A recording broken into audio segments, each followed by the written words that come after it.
Hey everybody, welcome back. We are back here on Grain Markets and Other Stuff with my friend Chris Barron from AgView Solutions, and we're going to do kind of a review of the 2022 farm budgets, corn versus soybeans. We did one of these, Chris, a month and a half ago now, probably?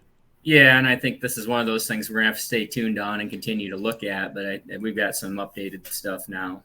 Yeah, for sure. So the general gist of the situation, guys, and I'm sure you're aware of this if you're watching, is that we've got this big spike in fertilizer prices, input costs as it relates to corn. But we're gonna have Chris kind of break down the numbers. We've got some graphics we're gonna show you here, and then we'll talk about some of the things regarding logistics, availability, all of that stuff. Where do you want to start, Chris? We can talk about availability first because that's going to Okay. come up while everybody's listening to us talk about numbers. Yeah, so when I mention the numbers to people, I mean, I'll say something like, if I say something like, "Hey, corn pencils better," then immediately the response is, "Well, I can't get the fertilizer," or "No, it doesn't," or "It's different in my neighborhood versus my neighbor's neighborhood." What are you seeing?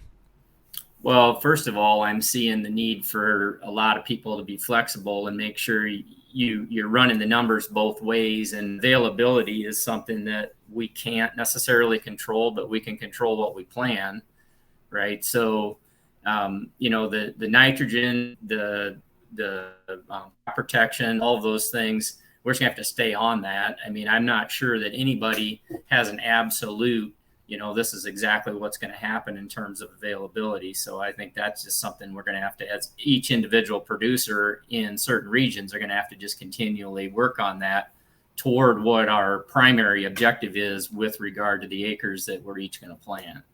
Do you think that there's going to be a difference between so guys, I've heard this concern.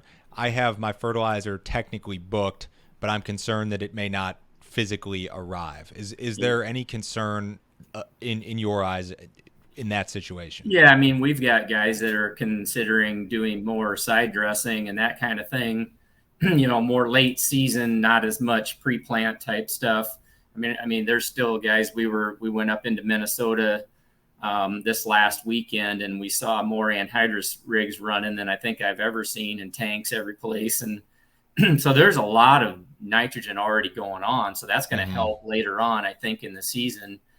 There's pockets that, where it was too wet and some things couldn't get done. But there's also a ton of areas that have gotten, I think, way more done than normal, too. So that's going to factor into the equation a little bit, I think, too. Okay, well, let's look at these numbers, and these are updated since the last time that we talked. And this stuff has more.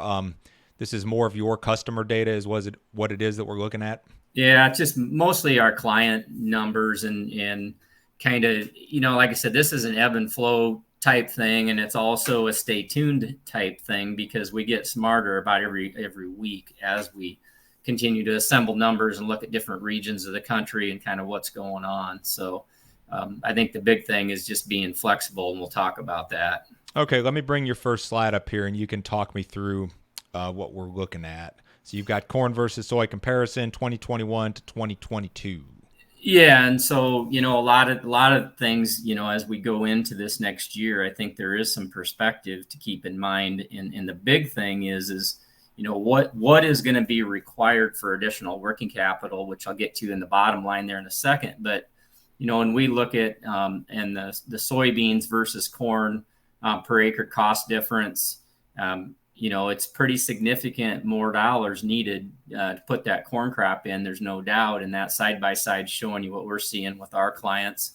When you look at the cost difference on a per bushel basis between corn and soybeans, it's pretty significant. And then when you look at that percent of difference in change just in cost, the big cost difference is really in that corn number there. But the bottom line, the thing I want people to make sure that they're doing and they're having conversations with their lenders on is that working capital change. Mm-hmm. That's something that's a really big deal there. So I think people need to be thinking about, there's a lot of things being purchased right now and with inflation and everything, I'm not sure that number's done going up yet either. These numbers have changed substantially since the last time we talked. I mean, you had your per bushel difference for corn at like 40 cents a couple months ago. It's It's doubled.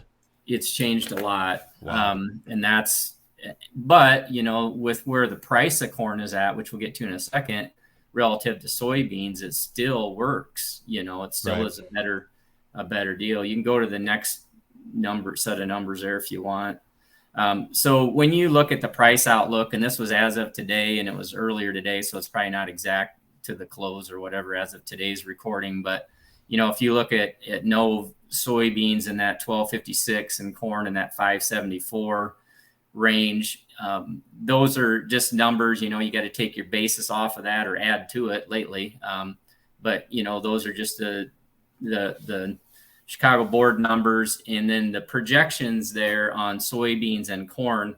Those are just numbers that are the averages for our client base across the Corn Belt and some of the fringe areas blended in there too. So you got to take that with a grain of salt. That's why your own numbers are so important. But Right. when we look at that cost of production, I mean, we're looking on soybeans as high as 1138 cost production, and corn's up to about 472 now. Wow. And so that's really jacked our cost of production up compared to last year. The fertilizer, the other thing too we're seeing is the seed and crop protection. You start adding those numbers up, and it's a little scary to not protect the downside risk on the marketing side. That's another topic here in a minute. But you look at that cost of production change. It's just pretty amazing. And if you look at soybeans versus corn, I mean, we're getting our average clients up over $950 of cost of production. Now, some universities might look at that and say, well, that's way too high. Well, that's all costs included. That's all of our clients' overhead costs, which includes paying themselves. You accidentally bought a boat, or whatever it is, those things that we purchase that the farm has to pay for. Mm-hmm. All those numbers are in there. And then when you look at that net income, I mean, look at that number there. I mean, there's a significantly large number there of profit yet for, over 200, right around $200 an acre yet for our average client. If you could get 204 bushel corn at 574, that's just it's a 21% return on investment. We have not seen numbers like that other than last year, for the last 6 or 7 years. Hey, Chris, I know you're working from the road, but that 574 is like 20 cents too high. The board's like 550s today, but Okay. the rest of this is going to be about Yep. the same. Yeah. So that's basically, in a nutshell, though, the message here is run your numbers. You have to run your individual numbers. Those are some things that we're looking at. I think that 574 I had on there is probably current price. Yeah, that's the nearby. Yeah, I looked at. Hey, so this stuff that we're looking at, the total cost and everything, is this using like spot prices, like for a guy who hasn't locked up anything in terms of inputs? Is that the way you're doing this particular version? Well, when we're doing it, it's with each individual, and so Okay. what I would encourage people to do is to. So is this an average across your customer base? Is what you're telling me? Okay. Yeah, so these are actual numbers. These are averages. I mean, I'm going to want to get with you again here in another month after we get a chance to meet with another 40 or so really good operations, and we get even better data in there. Right. I guess the message is just, don't get too freaked out by these costs and everything. I mean, start running the numbers and a lot of guys, like I know the survey you did, you had like 60% of the guys weren't going to change their plan anyway. However, some of those same people might look at one farm or two farms and say, well, geez, maybe I am going to plant corn on that farm or whatever. But then if you're going to do that, you probably need to look at locking that margin in, because we're looking at margin opportunities that are still pretty profitable, so those are just some things to be thinking about for sure. So when I look at these numbers in a vacuum, I mean, it's without taking into consideration the fact that some guys just may not be able to get their hands on the inputs that they need. I mean, corn is by far the winner here in terms of how the numbers pencil. It's just a question of, is this stuff available at all? Yeah. And that's where the flexibility comes in. I think, if you want to go to the next slide, we'll talk about that for a minute. These are what we call the price increase and notables. So I think you just want to be looking at nitrogen cost, and availability, and then also be thinking about the soybean credit. You plant nitrogen, you're going to have some level of N credit going into the next year. The P&K, the fertilizer utilization from corn versus soybeans, that return to management category is a big deal, just overall. And then I think too, that land cost, historical rotations, equipment. Apologize for if there's any spelling issues there. I've kind of did this really fast, but these are things, although, that we're working through with guys, the equipment, the tillage systems, the seed considerations, what's available. I mean, there's going to be some availability issues probably on the seed side of things too that we haven't even dealt with yet. And the same thing with availability of all that stuff. And then your rotation for 23, you start changing stuff now. That's going to affect things even another year further out.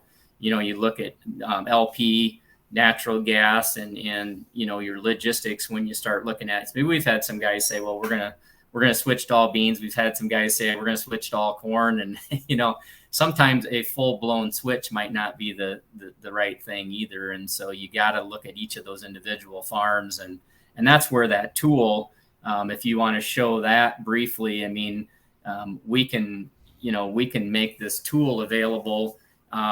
And you can reach out to Shay, and he'll work with guys one-on-one just to get that information of your own numbers in front of you, rather than looking at some averages. I think the averages will kind of tell you maybe what some of the acre shifts might look like.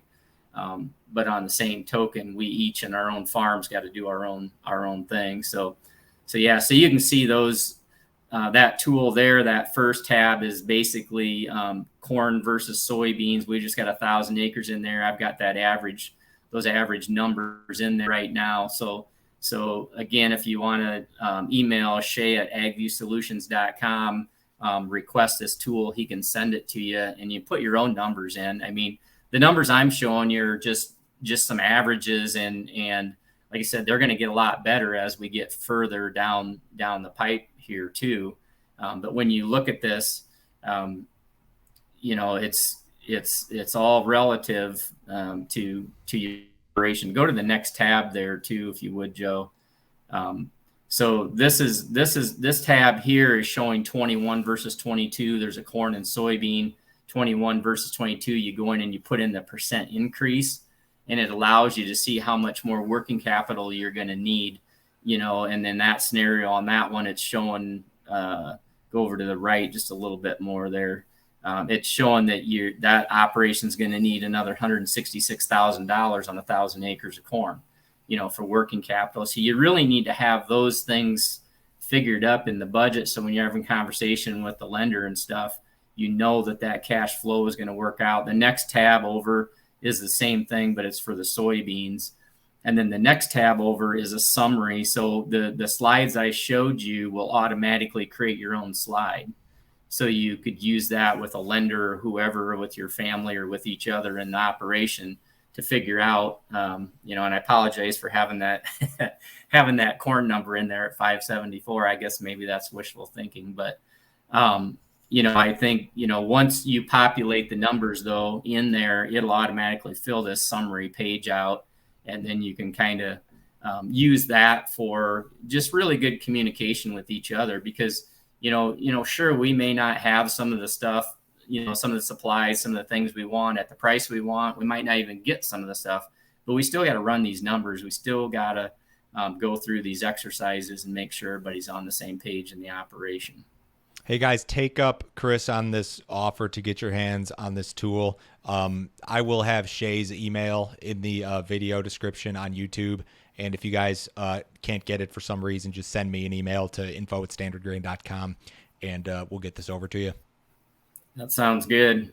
So in terms of what you, if you had to make a guess right now, I mean, based on what you're seeing among your customers, I mean, changes in acreage next year nationally, do you think we're going to see this big decline in corn acreage if you had to guess? I know that's a loaded question. I mean, as of right now, my answer would be probably not that much because of where the economics at. Provided we can get the supplies, the corn acres are going to get planted just because of the economics. The only caveat to that would be, that corn bean ratio is going to have to improve quite a bit yet, one way or the other. Either the corn price comes down or the soybean price goes up. I mean, to get that ratio a little bit more balanced, and then then we could see that. The other thing we didn't mention too is just wheat.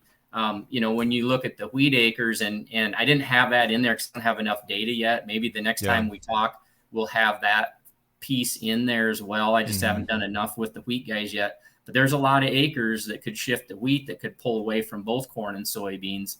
I think with our client base anyway, and so that's yet to be seen. I think stay tuned, and we'll talk in another 30 or 40 days, and I'll be a lot smarter on some of those averages. Yeah, I didn't want to turn this into a predict the acreage numbers video by any means, but it's interesting because, like you said, wheat makes money. There's a lot of other crops that make money. I mean, you look at some of the small grains in the northern plains that are really profitable, that aren't necessarily associated with these super high input costs. I mean, this is like going to be one of the most interesting acreage battles, I guess, we've ever seen, if you want to call it that. Yep. Yeah, this is going to be one, like I said at the very beginning, stay tuned, because this is gonna be a ever changing process, and from the farm gate to the macro side of things, it's gonna be something we're gonna have to all pay attention to. Good deal. Thanks, Chris. Guys, that's Chris Barron, AgView Solutions. Remember, take him up on that offer to get your hands on this spreadsheet. It would be very, very helpful to you, I can guarantee you. Have a great day, guys. We'll catch you a little bit later. See you, Chris. Thank you.